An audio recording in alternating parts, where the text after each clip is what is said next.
दोस्तों, जो हिंदी भाषा में लेक्चर्स सुन रहा है वो सबको शुभकामना। और हम लोग जो है ये 30 लेक्चर्स बैंकिंग अवेयरनेस को हिंदी में ट्रांसलेट कर रहा है। और दो चीज़ मैं बताना चाहता हूँ। एक जो है ये पीपीटीज जो है, जो स्लाइड्स जो है वो अंग्रेजी में ही रहेगा। और अभी मेरा लेक्चर जो है उसमें कुछ अंग्रेजी वर्ड्स रहेगा। और हम लोग साउथ इंडिया से, विजयवाड़ा से है, सो इसी के लिए हिंदी भाषा में कुछ ग्रामेटिकल मिस्टेक्स हो सकता है। अगर कोई एरर आने से हमको माफ़ कर दीजिए। और हम लोग जो है फर्स्ट लेक्चर बैंकिंग अवेयरनेस का इसको हिंदी में ट्रांसलेट कर रहा है। और cost of funds, yield, net interest margin, इसके बारे में आपको हिंदी में एक्सप्लेन कर रहा हूँ। और कोई भी बैंकिंग ऑपरेशन आप देखने से बैंक में क्या होता है, हम लोग जाके पैसे डिपॉजिट करता है और पैसे डिपॉजिट करने के बाद बैंक वाला क्या करता है, बैंक वाला लोन देता है। हम लोग डिपॉजिट करता है, वो लोन देता है। और वो कैसा सर्वाइव होता है, इसी के लिए सर्वाइव होता है। हम लोग डिपॉजिट करने के बाद हमको जो इंटरेस्ट देता है वो कम देता है, और वो लोन पे इंटरेस्ट चार्ज करता है, वो ज़्यादा इंटरेस्ट चार्ज करता है। समझ लीजिए ध्यान से, हम पैसे डालने के बाद हमको डिपॉजिट्स में इंटरेस्ट जो देता है वो बैंक वाला कम इंटरेस्ट देता है। और अगर हम लोन लेगा तो बैंक से वो ज़्यादा इंटरेस्ट चार्ज करता है। सो लोन के लिए ज़्यादा इंटरेस्ट रहता है और पैसे डालने से डिपॉजिट्स के लिए कम इंटरेस्ट रहता है। और ये दोनों का डिफरेंस जो है उससे वो सर्वाइव होता है। मैं एक एग्जाम्पल से बोलता हूँ। सपोज 100 करोड़ रुपया बैंक में डिपॉजिट्स है, 100 करोड़ रुपया बैंक में डिपॉजिट्स है। अगर एवरेज इंटरेस्ट रेट डिपॉजिट्स में वो जो दे रहा है वो अगर 6% है, तो अगर 6% एवरेज इंटरेस्ट है तो उसको एक साल में 100 करोड़ के लिए 6 करोड़ रुपया इंटरेस्ट देना पड़ता है। अगर 6% इंटरेस्ट है तो 100 करोड़ के लिए 6 करोड़ रुपया इंटरेस्ट देना पड़ता है। वो लोन देता है। लोन में अगर एवरेज इंटरेस्ट 9% रहेगा तो उसको कितना पैसे आता है, उसको आता है 9 करोड़ रुपया आता है। सो 100 करोड़ डिपॉजिट्स में एक्चुअली उनको जो इंटरेस्ट देना पड़ता है डिपॉजिट्स के लिए वो 6 करोड़ है। अगर 9% है, वो 9% के लिए उसको 9 करोड़ रुपया आता है पर साल में। सो एक साल में 6 करोड़ रुपया उसको देना पड़ता है, 9 करोड़ रुपया आता है। सो 3 करोड़ जो है उसको बचता है। वो 3 करोड़ में सबका सैलरीज देना पड़ता है और उसका ऑफिस का रेंट पे करना पड़ता है और बाकी एटीएम का चार्जेस रहता है। वो सब जाने के बाद उसको कुछ पैसे बचता है। सो ऐसा बैंक्स काम करता है। सो इसका टेक्निकल टर्मिनोलॉजी में हम लोग देखने से, इधर जो है ये वर्टिकल लाइन देख लीजिए, ये डिपॉजिट्स का वर्टिकल लाइन है। डिपॉजिट्स का वर्टिकल लाइन में 0 इंटरेस्ट रहता है करंट अकाउंट का। ये करंट अकाउंट क्या होता है, सेविंग्स अकाउंट क्या होता है, वो सब जो है हम लोग अगले लेक्चर्स में आपको ध्यान से मैं पढ़ाई कराऊंगा। और अभी current account deposits, savings account deposits, ये सब जो है डिफरेंट डिपॉजिट्स है। तो करंट अकाउंट डिपॉजिट में बैंक को जो है इंटरेस्ट पे नहीं करना पड़ता है। करंट अकाउंट डिपॉजिट्स जो है बैंक को बहुत एडवांटेजियस डिपॉजिट्स है, बिकॉज करंट अकाउंट डिपॉजिट्स में इंटरेस्ट जो है 0% है। सेविंग्स अकाउंट डिपॉजिट में कम इंटरेस्ट रहता है, 4%, 5%, 6%, मोस्टली 4% इंटरेस्ट रहता है। उसके बाद जो है रिकरिंग डिपॉजिट्स है, फिक्स्ड डिपॉजिट्स है। तो रिकरिंग डिपॉजिट्स, फिक्स्ड डिपॉजिट्स में थोड़ा ज़्यादा इंटरेस्ट रेट रहता है। उसके बाद बल्क डिपॉजिट्स रहता है। So these are all various types of deposits. तो इतना टाइप का डिपॉजिट्स है और एक एक टाइप का डिपॉजिट का एक एक इंटरेस्ट रहता है। करंट अकाउंट का 0% इंटरेस्ट रहता है, सेविंग्स अकाउंट का 4% और वेरी हो सकता है, मैं मोस्ट ऑफ द बैंक्स का बता रहा हूँ, लगभग 4% इंटरेस्ट रहता है। और रिकरिंग डिपॉजिट्स, फिक्स्ड डिपॉजिट्स का 7% एंड 8% इंटरेस्ट रहता है।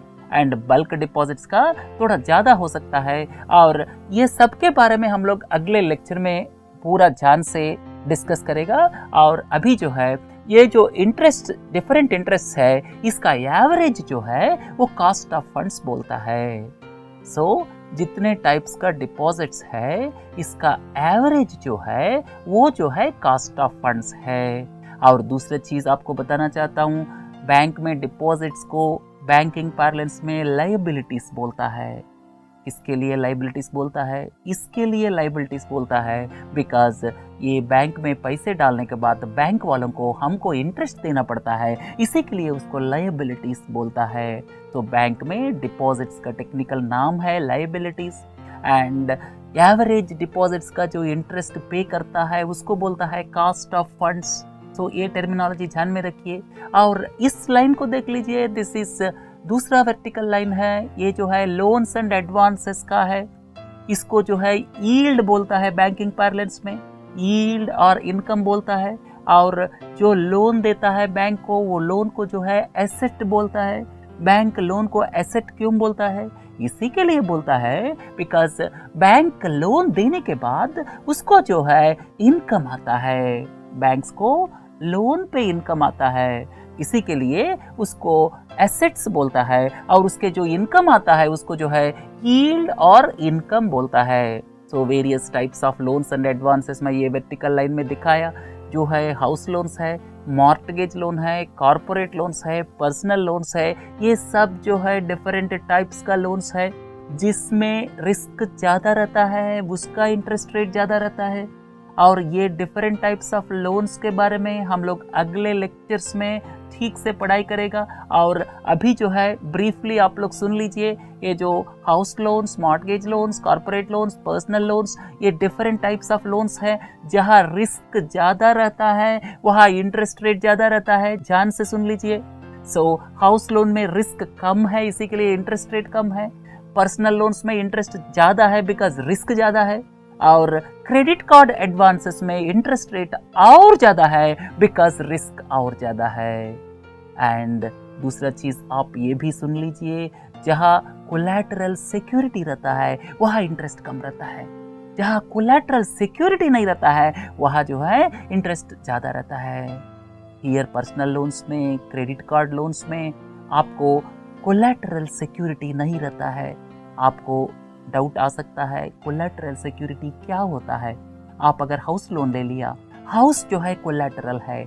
मॉर्टगेज लोन ले लिया, मॉर्टगेज लोन में आपका कोई हाउस या आपका कोई लैंड जो है वो कोलैटरल है। सो कोलैटरल लोन्स मतलब जो हाउस लोन्स, मॉर्टगेज लोन्स, ये सब जो है पीछे में कोलैटरल सिक्योरिटी रहता है, इसी के लिए इंटरेस्ट रेट कम रहता है। बट जो कोलैटरल नहीं रहता है, जो पर्सनल लोन्स हैं और क्रेडिट कार्ड एडवांसेस हैं, उसमें जो है आपको इंटरेस्ट रेट ज़्यादा रहता है। उसके बारे में नेक्स्ट लेक्चर्स में हम लोग ठीक से देख लेगा। और जो लोन्स देता है वो लोन्स का एवरेज जो है यील्ड बोलता है। एंड इसका हाउस लोन का नॉर्मली कम इंटरेस्ट रेट रहता है और पर्सनल लोन का ज़्यादा रहता है और क्रेडिट कार्ड एडवांसेस का और ज़्यादा रहता है। सो इसका जो इंटरेस्ट रेट का एवरेज है वो बोलता है एवरेज यील्ड। सो बैंक का जो एवरेज यील्ड जो है वो मोस्ट इम्पॉर्टेंट पैरामीटर है। और आपको डाउट आ सकता है, सबका लोन्स जो है ऊपर ही है, house loan, mortgage loan, corporate loan, personal loan, ये सब जो है लगभग 9% से ज़्यादा है। बट यील्ड कैसा कम है? एवरेज तो ऊपर होना चाहिए, इसी के लिए कम रहता है एवरेज यील्ड बिकॉज बैंक्स जो है कुछ परसेंटेज जो है कैश रिजर्व रेशियो में अलग से रखना पड़ता है और कुछ परसेंटेज जो है गवर्नमेंट सिक्योरिटीज में इन्वेस्ट करना पड़ता है, उसके ऊपर इंटरेस्ट कम रहता है। गवर्नमेंट सिक्योरिटीज में इन्वेस्ट करेगा तो उनका जो यील्ड जो है 7% के आसपास रहेगा और कैश रिजर्व रेशियो में लगभग 4% अलग से रख लेता है, उसमें इंटरेस्ट नहीं आता है। तो इसी के लिए एवरेज यील्ड जो है वो जो लोन से कंपेयर करने से कम रहता है। जो आप house loan, mortgage loan, corporate loan, personal loan, वो सब का एवरेज करने से ये जो है 9% से जरूर ज़्यादा रहेगा। बट इधर जो है CRR है, SLR है, इसी के कारण से एवरेज यील्ड जो है कम रहता है। और ये स्लाइड देख लीजिए, इधर जो है average cost of funds, average yield, दोनों का डिफरेंस जो है नेट इंटरेस्ट मार्जिन बोलता है। सो नेट इंटरेस्ट मार्जिन जो है वो जो है डिफरेंस बिटवीन एवरेज यील्ड और एवरेज कास्ट। और बैंक्स जो है ठीक से चलाने के लिए नेट इंटरेस्ट मार्जिन कम से कम 3% होना चाहिए। कम से कम 3% उसका नेट इंटरेस्ट मार्जिन रहने से बैंक्स प्रॉफिट्स में चल पाएगा। HDFC bank, ICICI bank, SBI, ये सब बैंक्स के लिए नेट इंटरेस्ट मार्जिन लगभग 3% या उससे ज़्यादा रहता है। अगर आप बाकी पब्लिक सेक्टर बैंक्स को देखेगा तो public sector banks like United Bank of India, Union Bank of India, then Andhra Bank, ये सबको देखने से नेट इंटरेस्ट मार्जिन 3% नहीं रहता है, नेट इंटरेस्ट मार्जिन कम रहता है। इसी के लिए ज़्यादा प्रॉफिट्स नहीं आता है।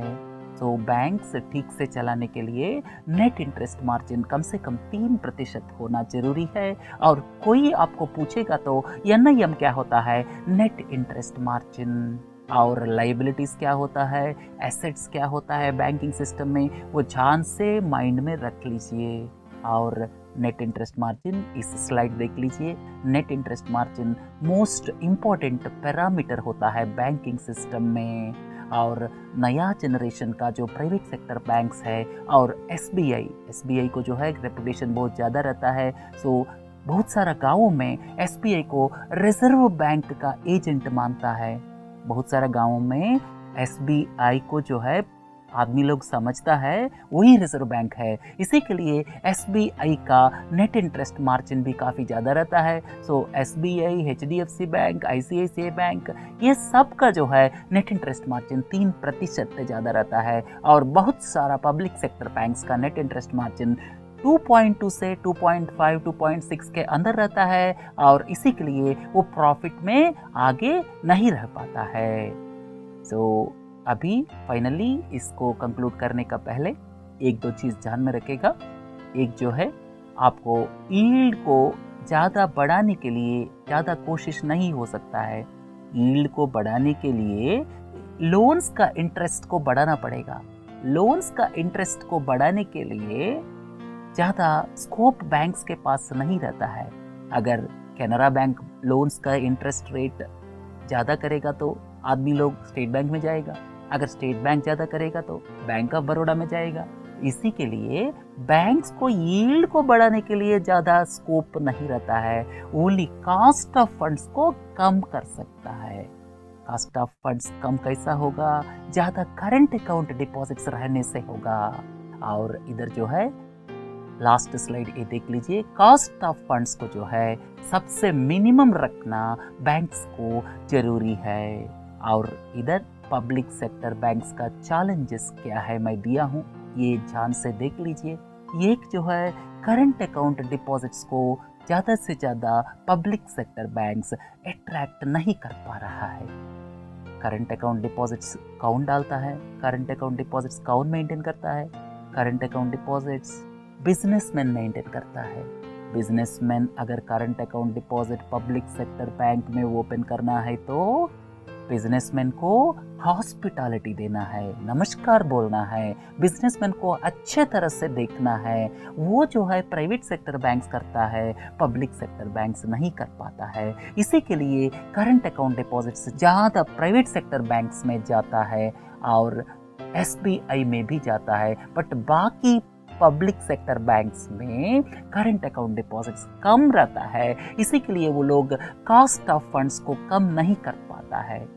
सेकंड पॉइंट ये है, टेक्नोलॉजिकल अपग्रेडेशन जो है प्राइवेट सेक्टर बैंक्स में सबसे ज़्यादा है, पब्लिक सेक्टर बैंक्स में कम है। आप अगर ICICI बैंक का वेबसाइट देख लीजिए इंटरनेट बैंकिंग में, और कंपैरेटिवली आप कोई आंध्रा बैंक का, यूनियन बैंक ऑफ इंडिया का देख लीजिए, बहुत सारा डिफरेंस है। ICICI बैंक में आप कुछ भी कर सकता है ऑनलाइन बैंकिंग में, बट बाकी पब्लिक सेक्टर बैंक्स में उतना फैसिलिटीज नहीं रहता है। Third thing is bureaucratic apathy. आप अगर 2 लाख रुपया डिपॉजिट करने के लिए ICICI बैंक में गया या यूनाइटेड बैंक ऑफ इंडिया में गया, हॉस्पिटैलिटी कितना डिफरेंस रहता है आप सोच लीजिए। पब्लिक सेक्टर बैंक में कोई बॉदर नहीं करता है, आप करोड़ रुपया, लाखों रुपया आप उसमें डिपॉजिट करने से भी वो कोई ज़्यादा ध्यान नहीं देता है आपको।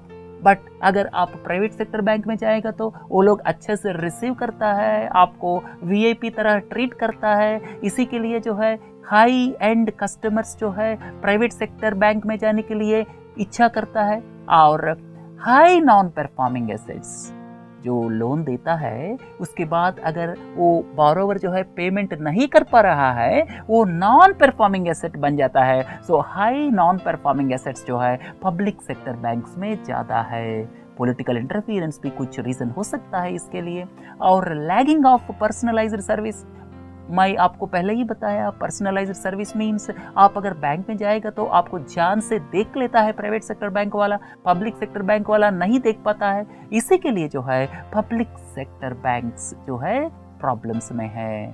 और एम्फेसिस पब्लिक सेक्टर बैंक्स में ज़्यादा है जीरो बैलेंस अकाउंट्स ओपन करने के लिए, जैसा प्रधानमंत्री जन धन योजना accounts maximum public sector banks open किया। और ये सब जो है challenges faced by public sector banks. अगर आप पब्लिक सेक्टर बैंक्स का अच्छा वर्क भी देखने से पब्लिक सेक्टर बैंक्स जो है रूरल एरियाज में बहुत सारा ब्रांचेस ओपन किया है। सेकंड आप देखने से प्रधानमंत्री जन धन योजना में public sector banks almost 95% accounts open किया है।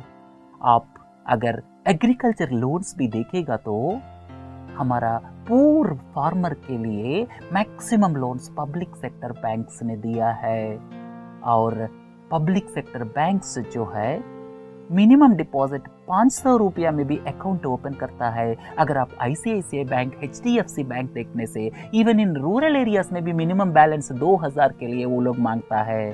सो पब्लिक सेक्टर बैंक्स का प्लस पॉइंट्स है, नेगेटिव पॉइंट्स भी है, but overall public sector banks में प्रॉफिटेबिलिटी कम है आजकल। इसी के लिए है जो रीजंस मैं बताया इधर, इसके कारण से प्रॉफिटेबिलिटी कम है। तो ये फर्स्ट मॉड्यूल जो है इधर हम लोग कंप्लीट कर रहा है और सेकेंड मॉड्यूल में ज्वाइन कर लीजिए। ये लेक्चर्स जो है हम लोग साउथ इंडिया से है, इसको बात करने में, इसको एक्सप्लेन करने में हमको कुछ दिक्कत हो सकता है। हम लोग विजयवाड़ा में बेस्ड है। विजयवाड़ा आपको मालूम है आंध्र प्रदेश में है। ये कैपिटल सिटी जो अमरावती है इधर से 15 किलोमीटर दूर में है।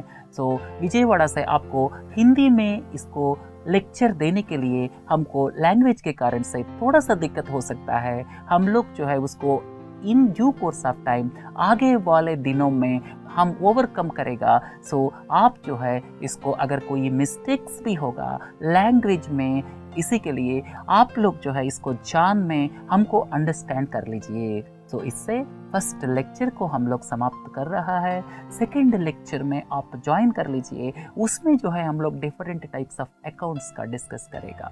Right, thank you, have a nice day.